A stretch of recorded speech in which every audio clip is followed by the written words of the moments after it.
Hello, everybody, and welcome to Taking Control, the ADHD podcast on True Story FM. I'm Pete Wright, and I'm here with Nikki Kinzer. Hello, everyone. Hello, Pete Wright. I just want to say, yes, we were presented with topics because, fair listener, things are on fire for us a together, little bit. me and Nikki. Yeah. And we're working on a project with a very tight deadline, and it's coming right up. And so we rely on, count on, depend on the resources of intellectual, cognitive resources of the rest of the ADHD team.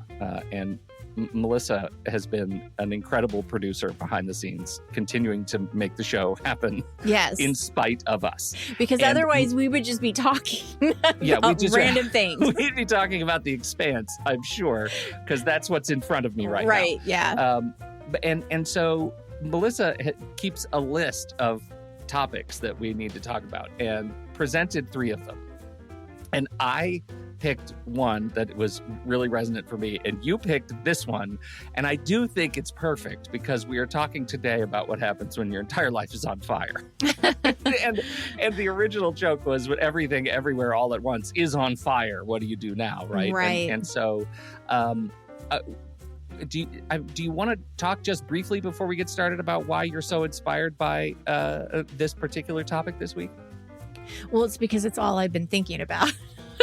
So we're in the middle of finishing a manuscript, and so it's around planning, and it's around prioritizing, and it's around time and all of this stuff, right? And so when we were looking at the topics, I'm like, oh yes, this I can talk about this really easily.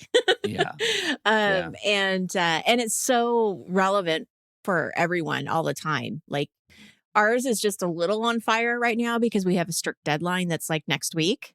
But I think that this feeling that we have, people feel all the time with all kinds of deadlines. We just happen to be living this one right now. And it's not like we haven't had a lot of time. The fact is, like, we're at the point now where it's super detail oriented. Right. It's like keeping a lot of things tied together. And that is hard for my brain to do. And so it just feels Mine like too. Dropping everything else. I've had to. Yeah. And when we talk about disappoint, I mean, I have some clear examples of that. Yeah. Huge.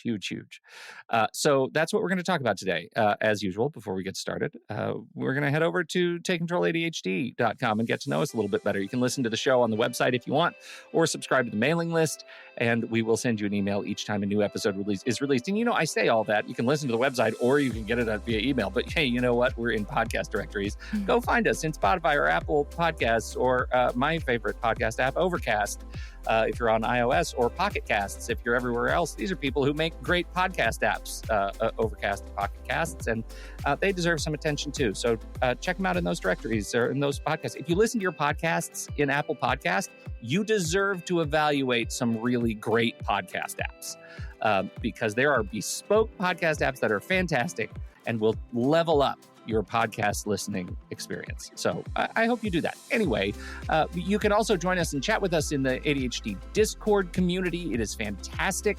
There are a bunch of free channels, but if you really want to level up your experience with us, head over to patreon.com/the ADHD podcast and you subscribe there for a few bucks a month. You can support the show and what we do. And it really is. Patreon is the thing. It's the engine that propels the podcast experience for ADHD. Everything we do around the podcast is propelled by Patreon. And so, if you are into supporting podcasts by independent creators like us, again, patreon.com/the ADHD podcast to learn more. And with that, we're on fire.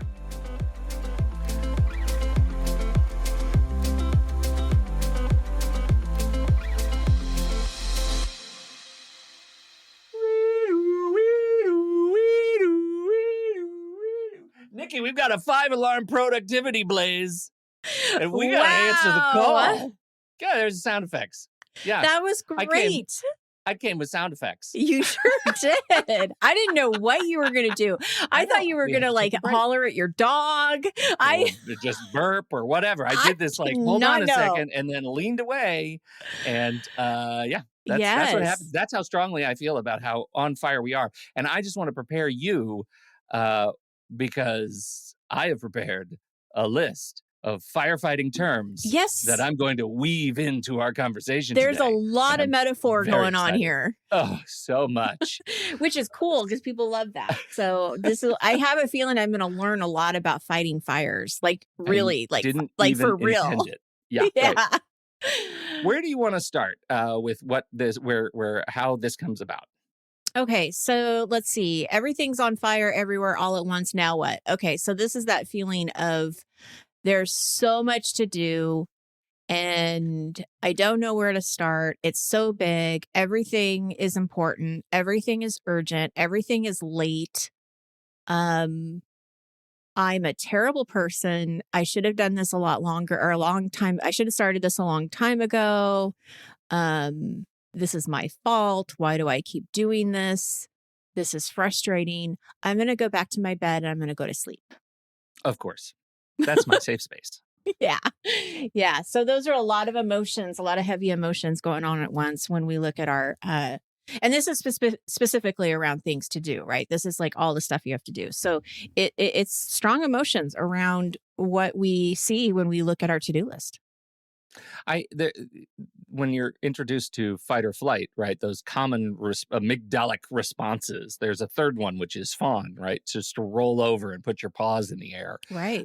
because it's just too much. It's too much overwhelm, and that's what I think about. Like when you talk about going back to bed, that's the fawn response. That's like I'm not even actively running so much. I'm just giving up. And, right. And I think that's really important to look at what your personal response is as we're talking about this. And so, it is not an apt metaphor, but we're going to use it anyway. Everything's on fire, and yet here we are talking about the snowball effect. Oh, that's kind of ironic, isn't it? It is a little bit. Yeah. Yeah. It's a All right. snowball covered in gasoline. Exactly. So it's a very short effect snowball. Right. Right. So starts with procrastination, probably a little bit, right? Like that's this it's interesting about procrastination because you can do a lot of research around it and there's all these different kinds of procrastination styles and there's all these different reasons why and a lot of times I think it's because of this time blindness is that we think that things aren't going to take as long as you think they're going to take. And so it's okay to push them out a little bit. It's not so much that you're really like purposely avoiding it. It's more like, well, I have all day tomorrow. I can do it tomorrow, and that's where that kind of starts to fall. Forgetfulness. I mean, I think that's just part of ADHD is the memory piece is that you can't really rely on your memory. And so if you don't have a list that is trustworthy and you're thinking that you're going to remember things, that's not going to probably happen. Things are going to get missed. Right. What is why can't I think of the word right now? It's that procrastivity or right. Yeah, that's what it is. Yeah. Right. And basically it's avoidance. I mean, you're doing other things that makes you feel busy and you feel good about it because you get to accomplish these things, right? You get to say done, done, done, done, but you're not doing what's most important. And so the guilt is still there. Right? Like in the moment, you may feel great, but then 10 minutes later, you're going to feel like crap again because I really didn't do what I was supposed to be doing. Well, I've been reflecting a lot on that, thinking about, my experience in college, right? The first time I had agency over my own productivity, I didn't have teachers that were going to follow me around. And there were just days where it was time for me to play some Madden football and skip class. Sure. And the lesson for me is, you know what doesn't go down when you start skipping class? Class anxiety. Right. The avoidance just causes things to pile up behind you. right? And Mm-hmm. so that feels like step one, is to recognize that the cost of procrastination or forgetfulness, and we'll wrap forgetfulness into, this set of behaviors that emerges from a poor work box, a poor calendar management, right? Poor management of incoming signals, all of the things that we deal with every day. Um, it causes this giant backlog, this traffic jam behind us Mm-hmm. that we are either choosing or not choosing to acknowledge. Right. And not acknowledging it is the thing that causes it to light itself on fire.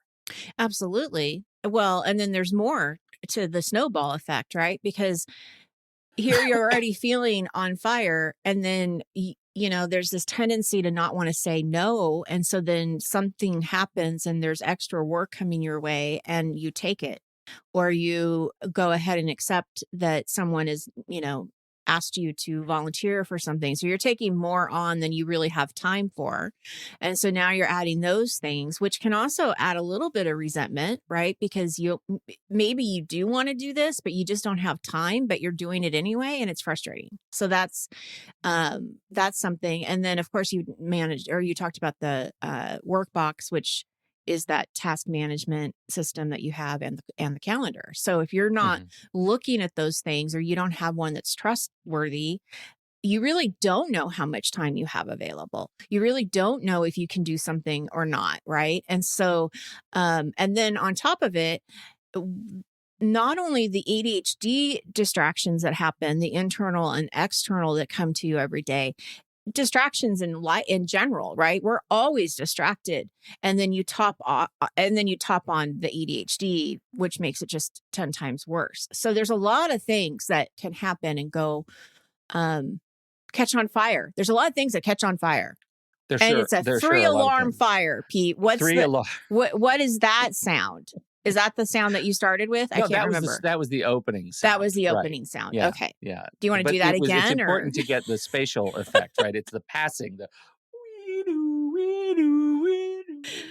it goes by. I love it. It goes by because you're probably not in it, right? No, you're waiting for the I'm resources to come. Yeah. Which, to continue our ADHD on fire metaphor, waiting for the resources to come is an interesting strategy. And I think that's something that I really resonate with, this idea that, maybe I'm so far gone that I should just stop. Maybe the act of waiting is enough of a choice, and it will burn itself out. I'll just ignore it long enough that I won't have to think about it anymore. And there are a couple of challenges that go into this. Is what we strategy. We don't recommend this. No, we don't recommend this. And let's go back to Pete in college, skipping class to play Madden football, and Siberia. Ugh, I forgot the hours I played this game, Siberia. Look it up. Awesome game. Spelled with a C, Cyber. Oh, I used to play Tetris on a little Game Boy. You were playing Tetris? Yeah. You were a Game Boy Tetris player? Oh, yeah. There was one person, because I can't imagine you ever skipping class. No, well, I did skip class, but not that much. No, it was a girl in my sorority, and she had one, and so everybody would take turns playing it. And I totally remember it was like my sophomore or junior year in college. It was one of those, because those were the 2 years that I lived in the house. And she had this little Game Boy, and I played Tetris all the time.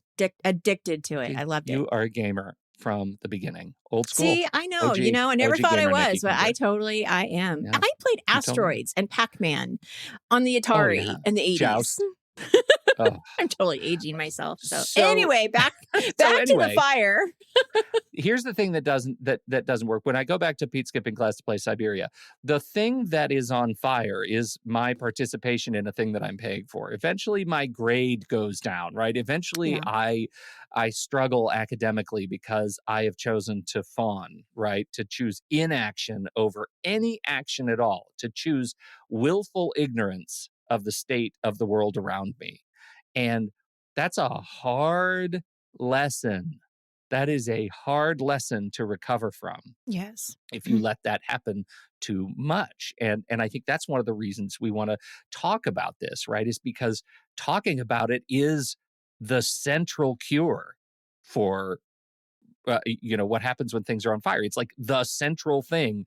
The first step you have to take is to acknowledge things aren't great.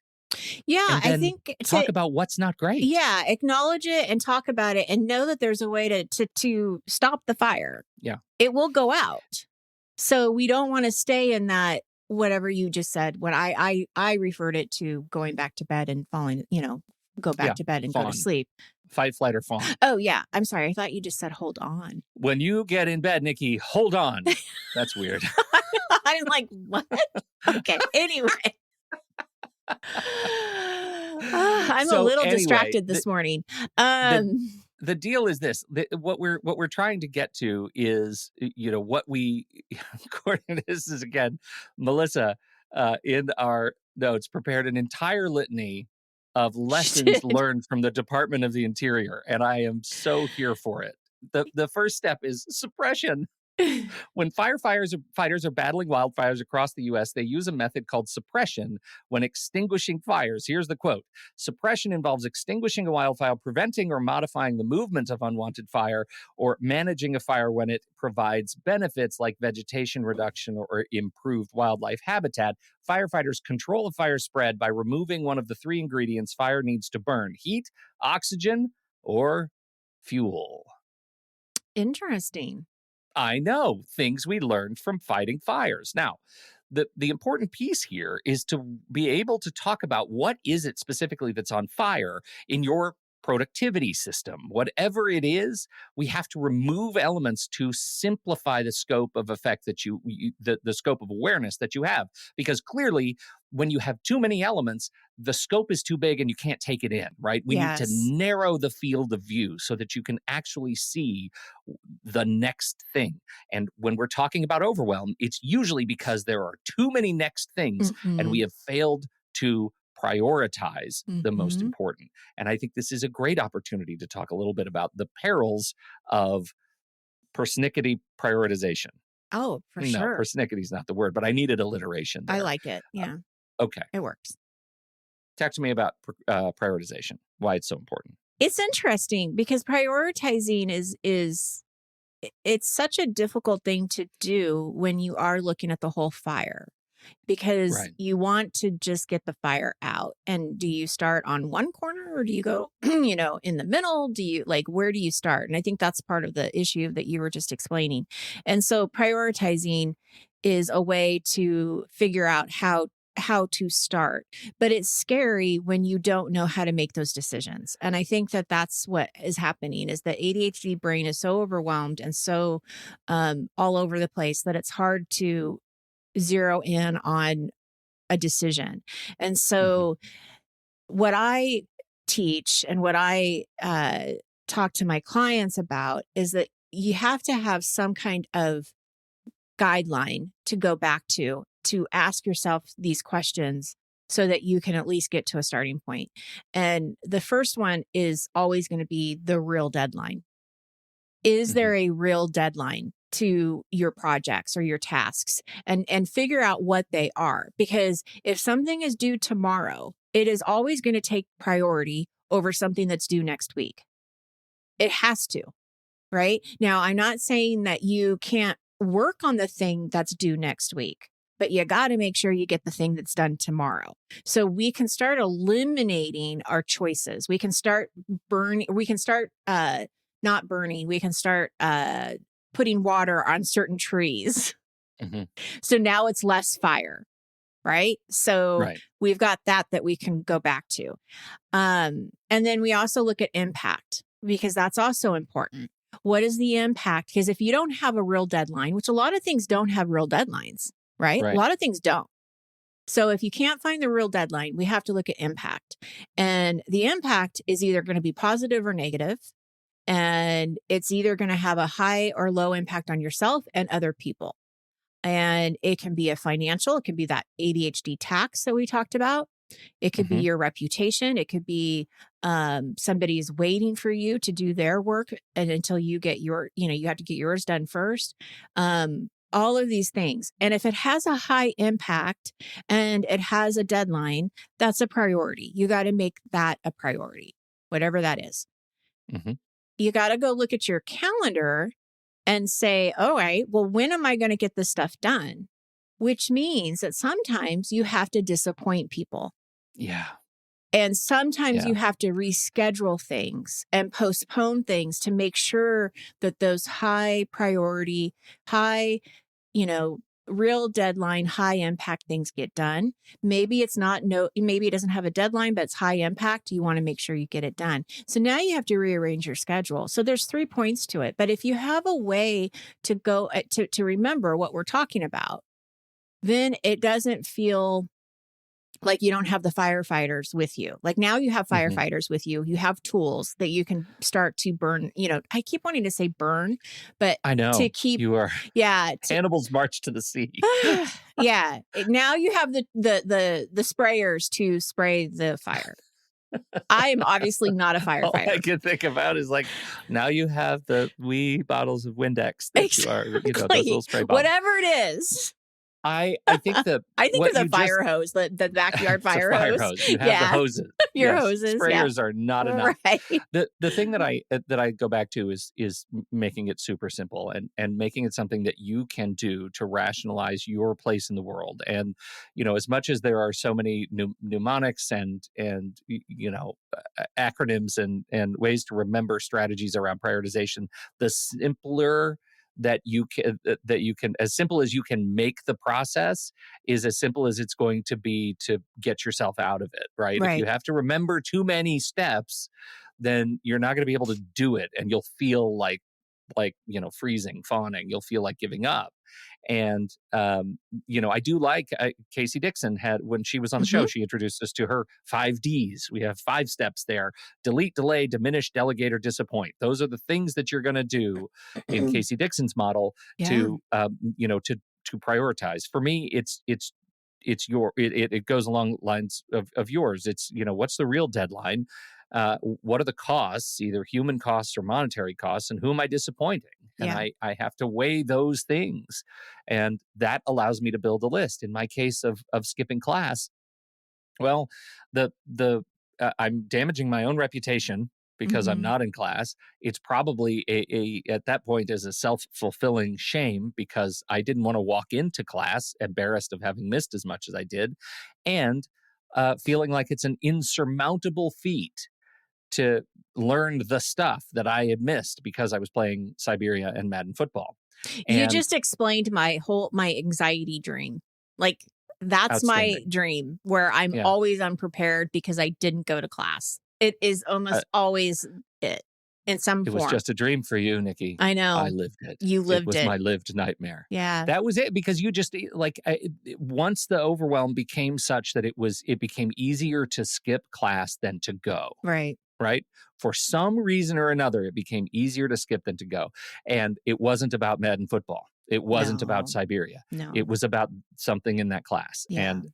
And overcoming that, figuring out what those costs were and who I was disappointing. Ultimately, stakeholders were my parents. They were covering, college for me at the time. Yeah. And that became the calculus through which I approached that overwhelm. But I think until you start to outline what is it specifically about the experience that's causing things to feel like they're on fire, you won't be able to suppress the fire. You won't be able to create the defensible space around yourself and your system to account for overwhelm, right? We talked about margin now years ago, right? Building margin into your life, into your schedule, so that when it feels like you are in a period of overwhelm, you have a little bit of space to give of yourself to be able to we should accommodate. Actually redo that. We should do that podcast again.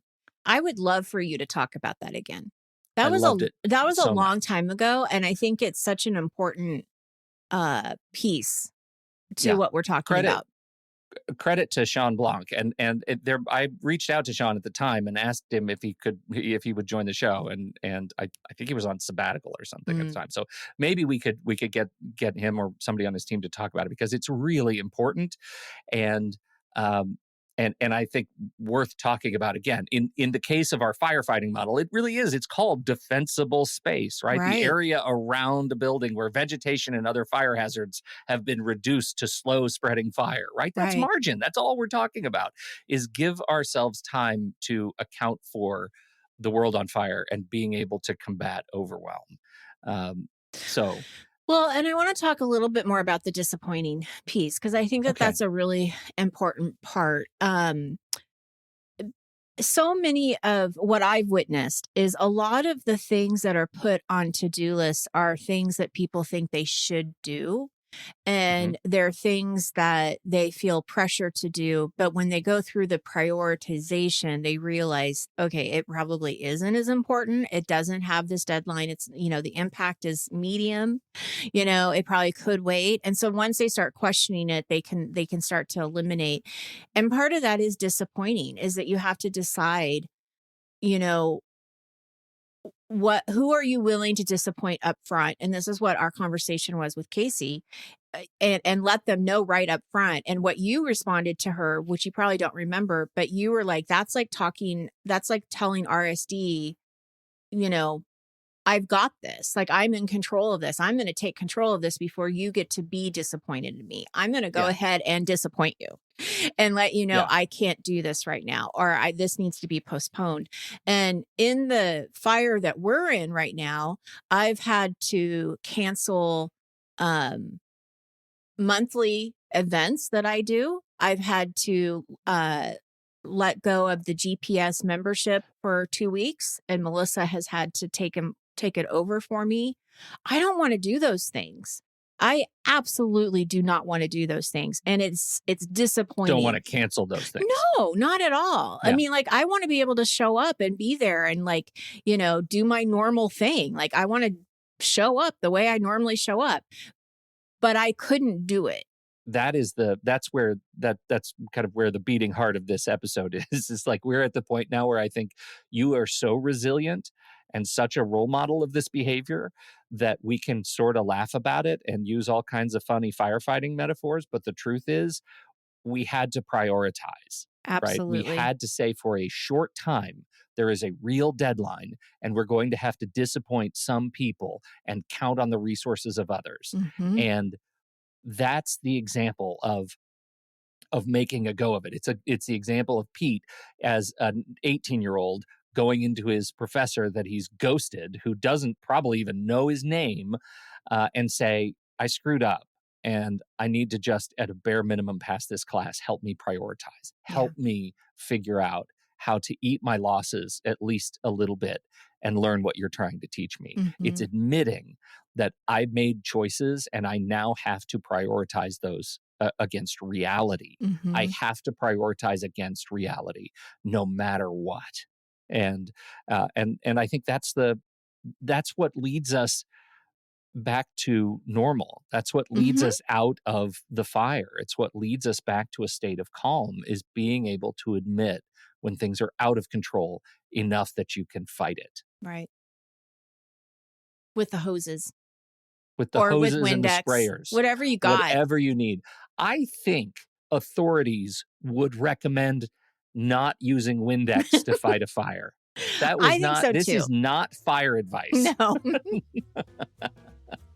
But what I love about the outline that Melissa did as a wrap up? I love that she's asking us, a special thank you to those who serve to help fight fires in communities and in the wild in any capacity. We recognize how important your work is to keep us safe. Amen to that.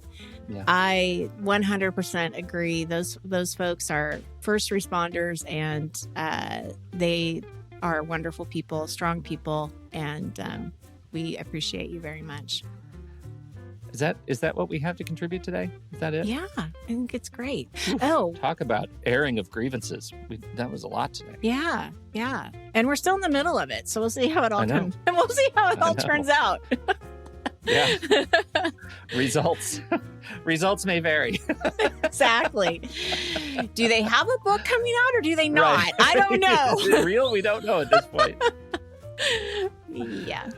Well, super fun. Thank you, everybody, for putting up with us today. Some weird fire energy going on today, but we're here for it. Thank you for hanging out and listening to the show, for supporting us as patrons. We sure appreciate you, and thanks for your time and attention. If you want to hang out and talk with us more about any this or any other fire-related metaphors or gifts, you can find us on the Show Talk channel over in our Discord server, and you can join us right there by becoming a supporting member at the deluxe level or better over on Patreon. On behalf of Nikki Kinzer, I'm Pete Wright, and we'll see you right back here next week on Taking Control, the ADHD podcast.